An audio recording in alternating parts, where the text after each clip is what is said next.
Mu by'ukuri iki gitaramo cya Gentil Misigaro ibyo nexpectingaga cyangwa se ibyo nari nizeye nari ntegereje cyangwa numvaga ntegerejemo umutima wo kuramya kandi koko nicyo nabonye so kuri jewe nanyuzwa kuko icyo nari ntegereje yari worship, yari a heart of worship kandi mu by'ukuri mu gitaramo ku bwanjye nanyuzwa nagize ibihe byo kuramya Imana kandi n'abandi nizeye ko ari uko donc ubundi gitaramo nicyo kintu umuntu abategerejemo kugirana ibihe n'Imana so muri iki gitaramo nicyo nabonye kandi numva kabisa naragiye nanyuzwa ku ruhande rwanjye nariteguye kandi nanjye icyo mba ngambiriye nicyo nuko mfatanya n'abandi abo nsanze abo Imana yateguye kugira ngo turamye kandi ni nabyo byabaye n'umuntu twagize ibihe byiza byo kuramya Imana no guhimbaza donc numva ari sawa numva nyuzwe.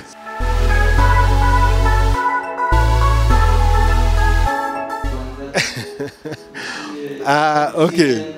Sinzi niba navuga ngo hari icyantunguye kuko Gentil namaze kumumenya nk'umuramyi kandi nk'umuhanga, umuririmbyi w'umuhanga, n'umuramyi, n'umucuranzi mwiza. Donc ntabwo natunguwe. Actually nari niteze ibyiza kuko muzi nk'umuntu w'umuhanga. Nta kintu numva nanenze. Nta kintu nanenze.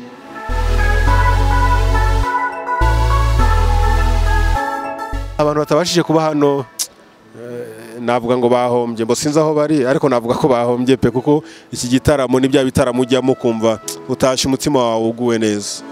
So numva bajye baza ababishoboye adafite impamvu ikomeye yatuma ataza mu gitaramo bajye baza kabisa n'ibihe byiza.